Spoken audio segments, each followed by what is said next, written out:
Yes, it's a large park. Yes, and just taking in it and just taking in the view at this point in time. We're going to do some walkthrough. Don't know what is in store here, but that center is actually the main building, restrooms, and so forth. Actually, recreational spaces are extremely important, and that's what I always advocate for because you know what? Actually, when you get your children outside and outdoors, it's an exceptional way of creating that bond and that learning space that's so often missing. Hello, everyone. I hope all is well. I want to take you on a journey. I'm going to take you on a park that's actually free. Yes, free. And it has entertainment, engagement. I saw people play cricket, soccer, or football. They were just having a wonderful time. Absolutely free, provided by the state of Florida. And then I'm going to reflect on Jamaica, our lack of parks and recreational areas, and why we need these parks. So I'll be showing you some scenes from Jamaica, but at the same time, the dominant scenes here will be from the park. Absolutely free. And that is so important. It's a learning space. So as we think about developing Jamaica, let's not just think about building structures, but thinking about building recreational parks so the citizens and those who come to enjoy Jamaica can have a feel that it is home, culturally infused within every aspect of our lives. Now sit back as I go through, because I want to ask a question. What if Jamaica had parks like these? Today I want to share my reflection that stayed deeply with me as I walked through the space located in Lakeland, Florida. As I walked through the park, observing families, children, and older adults, cyclists, students, and community members interacting, it was just wonderful to see them. They were at peace. This environment is carefully designed to ensure that people are able to navigate and just enjoy themselves. But what if Jamaica had spaces like this in every parish? Not just recreational parks, not just tourist attractions, but educational community spaces designed to transform how we learn, connect, and grow with people. And before we begin speaking about development, infrastructure, and technology, there's one conversation Jamaica must continue to have openly and honestly, because a nation continues to really feel it. Yes, we're sometimes disconnected with nature, disconnected from the sea, disconnected from the land that we belong to, and disconnected from each other. Across Jamaica, many citizens feel as if the beaches do not belong to them. Natural areas have become increasingly limited. Soccer fields, or football fields as you call them in Jamaica, are now commercialized buildings, and that is causing psychological restriction. Yet the beaches seem only to belong to infrastructure that connects to tourism.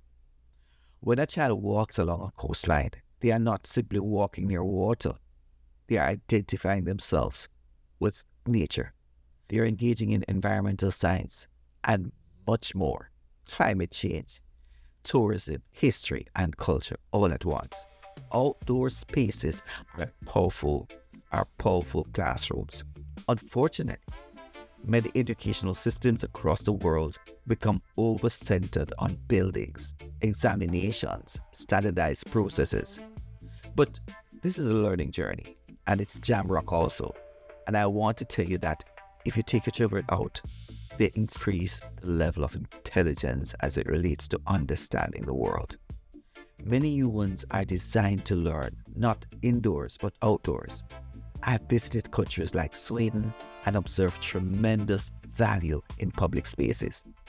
These spaces are intentionally designed to support health, emotional well-being, social interaction, reflection, and creativity and learning. Children are encouraged to explore nature. They're encouraged to do so many things as they navigate the space. Imagine if every parish in Jamaica had a national learning park, a space where schools could bring children for immersive educational experiences.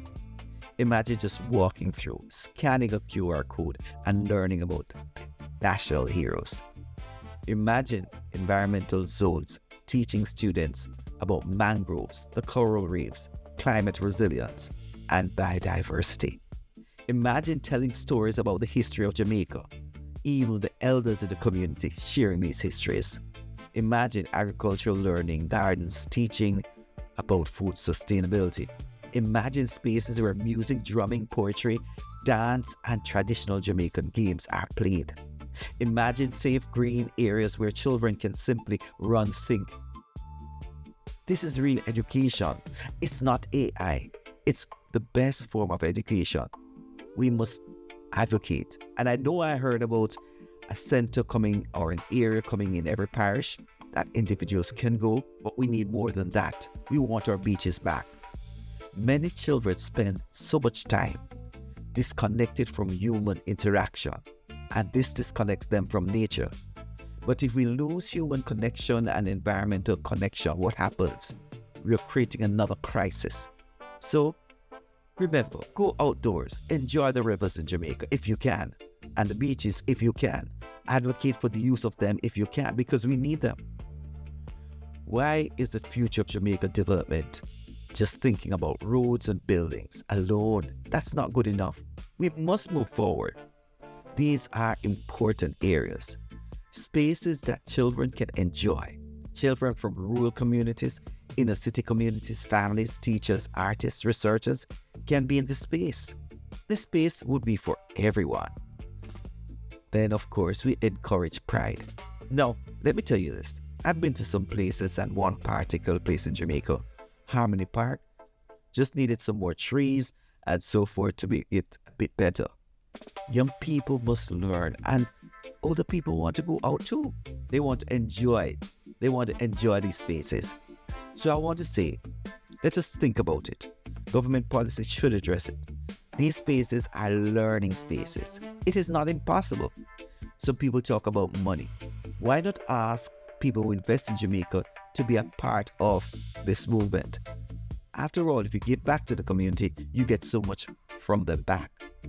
Because development is not about constructing buildings only.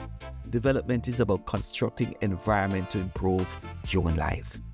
And perhaps one of the biggest lessons that we can take away from this, a country that protects public learning spaces protects the future. Yes, that is encouraging. So we must move forward, but we must ensure that spaces are educational, accessible, culturally connected, and of course, hopefully that's possible. We must be intentional about the design that educates, and this design must be specific to our country. Yes, to our country and the parish. Maybe one day in every parish across Jamaica, children will grow up outdoors, move away from the internet, the tablets, and have an environment that reminds them that education is not about just four walls. Education is about life. It's about the environment. It's about everything. Now, you might say, this is not a story that I normally would tell. But let me tell you this. This is Jamrock. We're about learning and ensuring that we can pass on knowledge for the future generation. Please like and share, because this is important. We need spaces for our people.